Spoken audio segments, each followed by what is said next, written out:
Hey, okay, so when I got into the studio, I knew that I wanted to work with something iconic, something instantly recognizable. Let's be honest, there is nothing more recognizable than the Mona Lisa. She has been printed on postcards, mugs, tote bags. I mean, she's everywhere. Lover or hater, she is famous. So I thought, you know what, today, let's do something with her. Leonardo da Vinci painted the Mona Lisa in the early 1500s, probably somewhere between 1503 and 1506. Although da Vinci was known to tweak his work for years, so who knows. She's thought to be Lisa Gherardini, the wife of a wealthy Florentine merchant. Da Vinci used this painting technique that creates a soft, almost smoky type of transition between tones, and that's part of what gives her face that famously mysterious expression. But in my opinion, what makes the Mona Lisa so enduring isn't just the painting itself, it's the way she's been reimagined over time. So in 1919, Marcel Duchamp, so sorry if I've mispronounced that, took a postcard of the Mona Lisa and he drew a mustache and goatee on her.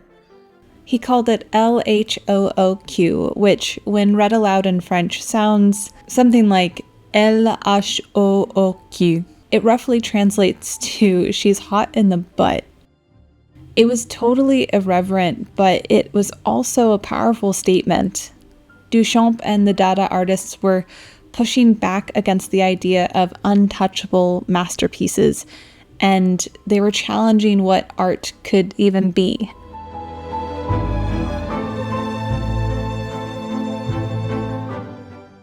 And honestly, this piece of art was one of my main motivations for making the series in the first place. I loved how irreverent it was, and I just really connected with it.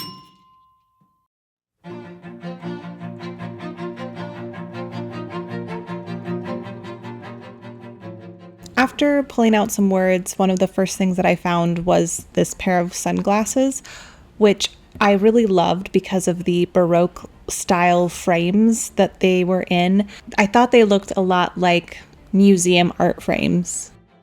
Also, they're very flashy, and I thought they were the perfect thing that the Mona Lisa would probably wear.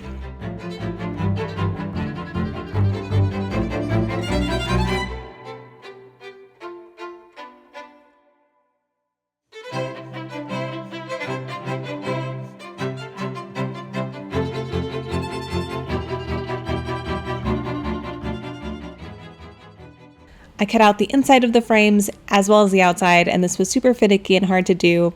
I wanted to see what it would look like if we could see her eyes. I didn't love it, but I decided to kind of put a pin in that for a second while I played with some of the words. And I decided to put the "electrify your wife" at the bottom.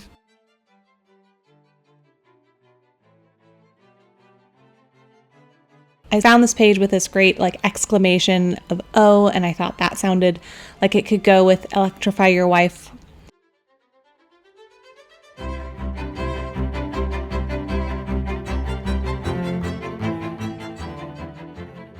And on the back of it was this ad for, I think, General Electric. I don't really remember, but it had words like voltage and wattage and things like that, which just sort of continue to build on the idea of electricity.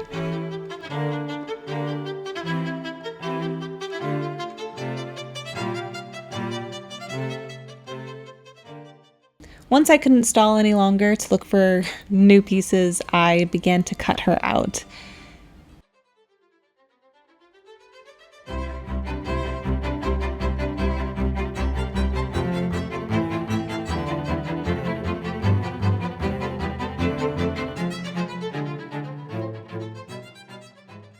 At the very beginning, I found this riotous flower background that I thought could be really fun. But then I remembered I had some sort of lightning photo, and I decided to take a spin through my books to see if I could find it, and luckily I did. I did turn it upside down to hide that like weather balloon sort of thing, so the lightning is crashing upward. Not that I think you can necessarily tell.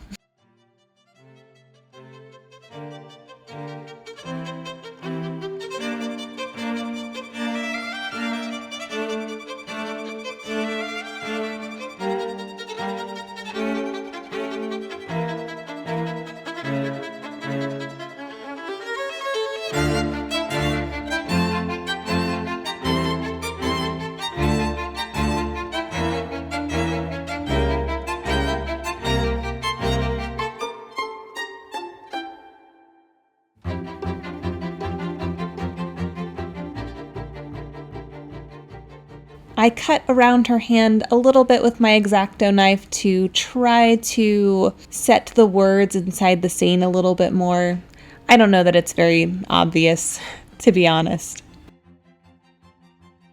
And because this paper was quite old, as I was cutting it, it just sort of ripped easily, and even as I was pasting it down, it just kind of got a little messed up. So I went around all the edges and anywhere the black ink had rubbed off a bit and colored it in with some micron pins.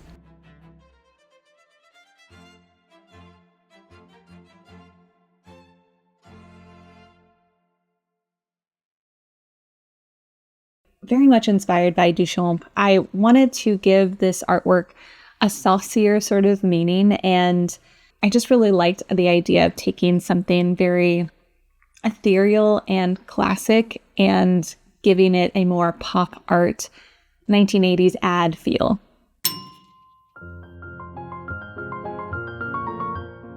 For this collage, I wanted to take the background and make it into kind of a frame. I know that this won't be as instantly recognizable as, the Mona Lisa herself, but I still wanted to play with the idea.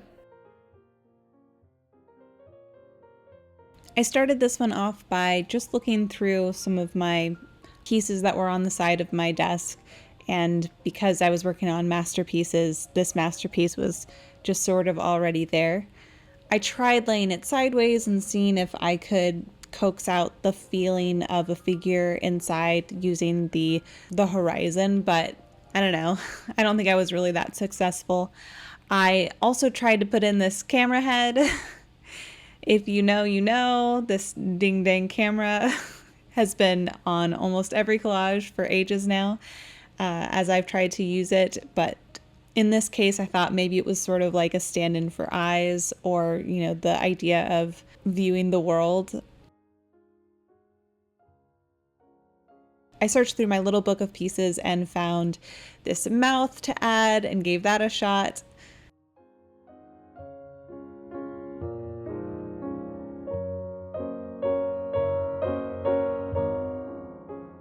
I tried a whole different background that was super colorful just to see what would happen. At this point, I'm really just throwing things against a wall. It's like the spaghetti method, just keep trying different things and see if anything looks good or feels right.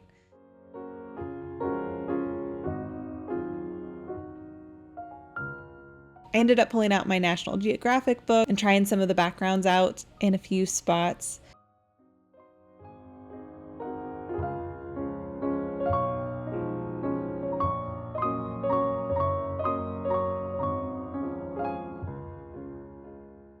And at first I was thinking, oh no, I'm not going to be successful, until I found this cool stagecoach photo with all of these old-timey people sort of looking out at the audience. And out of all of the options, I liked this one the best.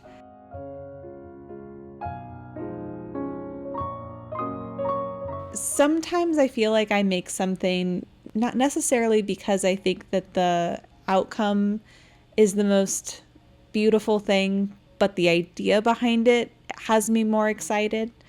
And this is one of those.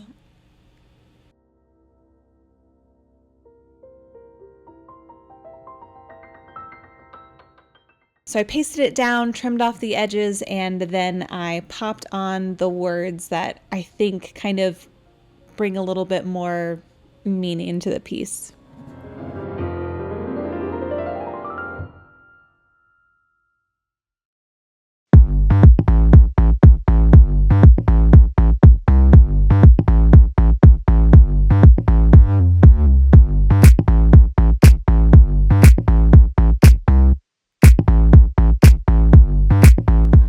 I suppose that for some people, playing with these masterpieces might seem like disrespecting the original, but I really don't see it that way.